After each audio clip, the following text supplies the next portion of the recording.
welcome back to our vegan channel and our vegan kitchen. It's fall, so just like everyone else in the world, we're going to be sacrificing one of these. Whoa! Right? And I'm so happy today too because I only paid 99 cents for this. That's a bargain. I know. So I'm going to show you, if you've got some extra time on your hands, how to make pumpkin risotto. You could totally do this with butternut squash or sweet potatoes or frozen butternut squash, so you don't have to go through this. I was going to do that, but she said... Let's do it for real. She said, no, I'm going to punish you and make you sacrifice this pumpkin. I never said that.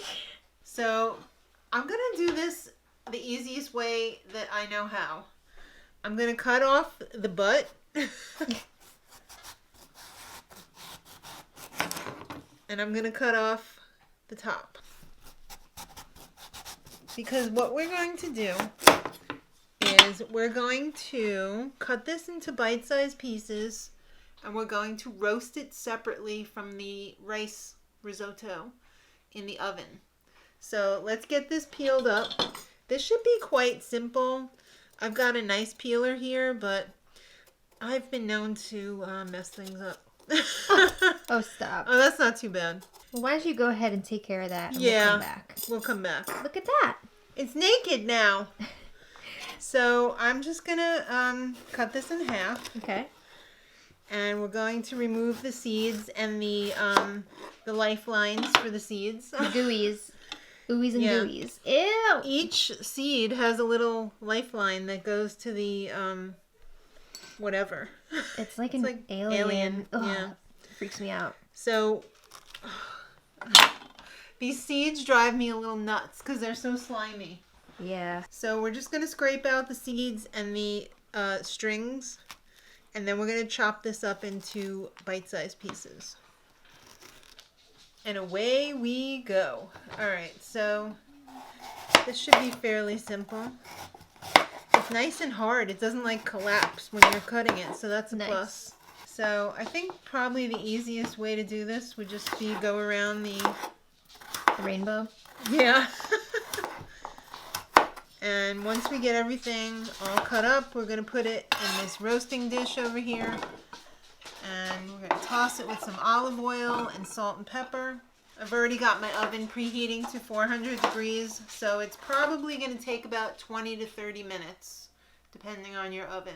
Alright, so we can do other stuff while we're waiting for the pumpkin to roast in the oven. Risotto requires a lot of attention. It's like a bad baby. You can't leave it to play with the fireplace. You have to stay on top of it. This is not the type of dish where you're like, all right, let me just put this on the stove and let me run and do 3 or 5 batches of laundry. It's not going to happen. You've got to babysit it the whole time. So it requires some bouillon, some stock. So this is one of my favorite bouillons, and it's Boo. And they have a very good vegetable cube. I really like it. So we're going to need between 8 and 10 cups of bouillon stock. So I've got 4 cubes in here. I'm going to start pre-dissolving it with some boiling water, which you hear over here. So I'm just going to pour some of that on top and let it start to break up. We're also going to start to saute our onion, because we're going to be flavoring this with other vegetables as well. We're going to be using some sliced mushrooms, a lot of them because I really like them, some onion, possibly a little bit of garlic. Alright, it was pandemonium in here a minute ago. It should be a little bit quieter now, fingers crossed. But I was saying you could also put any vegetable you want in. You could put celery, you could put asparagus tips, you could put carrots. You're only limited by the vegetables that your supermarket has, so you can pretty much make anything work. We're going to start by sauteing our onion. So we're going to put our pan over here on a medium-high flame. We're going to be using some beautiful EVU extra virgin olive oil. And we're going to put our onion in. Ooh, yeah. Waiting for that sizzle. Right. We're also, I like to make a lot of food because we usually have our lunch the next day is the leftovers from the night before. So I'm going to be using 3 cups of Arborio rice. For regular people, that's a lot of rice. That's why I have this giant pan here. And by the way, it's best to use a flat bottom pan to do this in because you want maximum contact with the heat and the rice because you're going to be stirring this thing like crazy. And that's what makes it creamy. So you want maximum, you don't want to do this in like an asparagus steamer with just a little, little bit of heat contact on the bottom. You want the biggest, flattest pan you can, like a paella pan. So this is starting to get hot. And I'm going to add the rice because we want the rice to toast a little bit too. So like I said, we're doing 3 cups.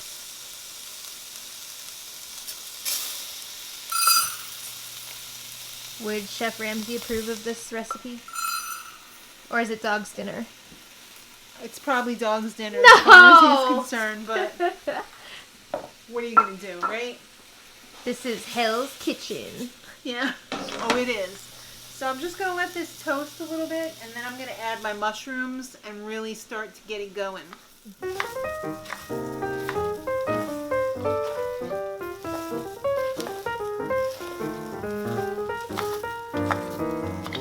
Alright, so our rice is pretty toasty. We're going to add the dissolved cubes. No dumpies. Yeah.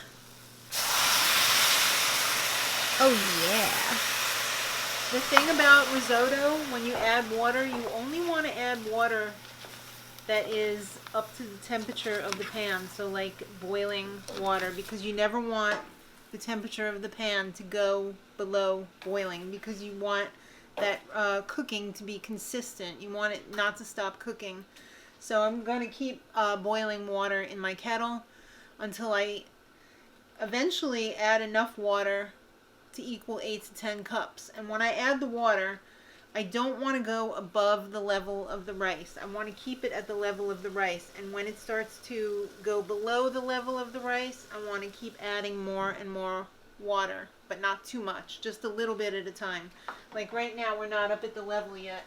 So I'm going to take my boiled water and I'm going to bring it up to cover the water, to cover the rice. So we're just going to keep this cooking and stirring. You don't want it to burn, so you want to be stirring this every couple of minutes. Smelling amazing. Why, thank you. Alright, so you can see the rice is really sucking up the juice at this point, so we need to keep replenishing it. Some people like to add some cooking wine or some regular wine. I'm not really into that flavor. Not in this. So we're just going to keep adding the water. You can see the mushrooms are starting to cook, give off their juices as well. We're going to be adding the spices probably the next go round, so we'll check back. Alright, you can see how creamy this is. It's amazing. The more you stir it, the creamier it's going to get because that is what takes the starch off of the rice and makes that sauce really creamy. If your flame is too out of control, just put it on simmer. Simmer down now. Right. So this is what it should look like. We're going to add the rest of the flavorings. Almost. We're going to, of course, add some beautiful cracked pepper. I like a lot of pepper because it gives a lot of flavor. So I probably do like a half a teaspoon. I'm not going to add any salt because the stock was salty. And the pumpkin was also salted when we roasted it, so I'm not going to add any extra salt. I'm going to let the diner decide if they need salt or not. We're going to add about a half a teaspoon of nutmeg. It's going to really bring out the I smell flavor. Right? It smells nice. And then these 3, well, I could add this one now, but those other 2, that is when the heat is off, not when the H is O. So we're going to do 4 tablespoons of nooch. That's going to give it a nice cheesy flavor. Mm-hmm. We're going to give that a stir. Let this cook a few more minutes. And then we're going to turn the heat off and add the final 2 ingredients, the finishers. All right, so I just turned off the heat. You can see it is quite creamy. Mm-hmm. There is no loose liquid on the bottom, but it's still quite liquidy and creamy.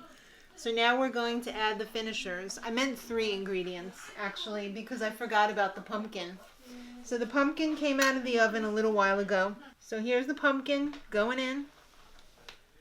It's still holding shape, but it's definitely cooked and tender. We're also going to be adding vegan butter, as much as you dare. I've seen people put an entire stick in less than this. I'm going to add probably just about that much. How much would you guess that is? A little bit less than 1/4 cup.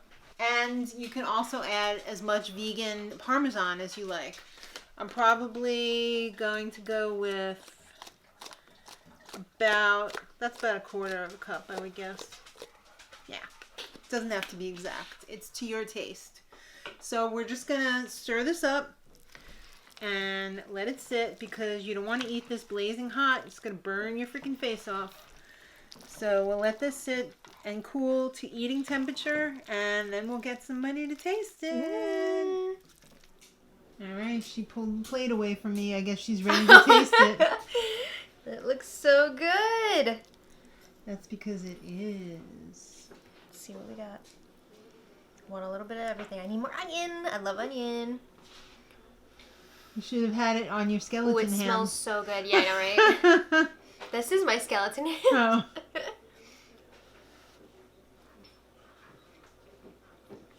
Oh, wow. That is something really special. Is it creamy? Mm-hmm. Excellent. That was really nice. You know what would How's just the take this, pumpkin like... taste? It's good. Really good. You know what would take this over the top? What? Maybe, like, some little pine nuts. Oh, yeah. That would be really good in there. Glass of wine on the side? I'm not a huge drinker. Okay. But if you're into that, then yes. I think a white would be very nice, Yes, probably. I think so. Mm. We're also having it with some steamed garlic broccoli. Mm-hmm. Garlic and olive oil. I'm ready for dinner. This is so good. All right. So thank you all so much for watching. Let us know if you enjoyed this. Give us a thumbs up. Leave a comment. If you want to see more pumpkin recipes, you're in luck because we got another one coming up, I think, next week. So yeah, thank you so much for watching. We'll see you next time. And until then, much love.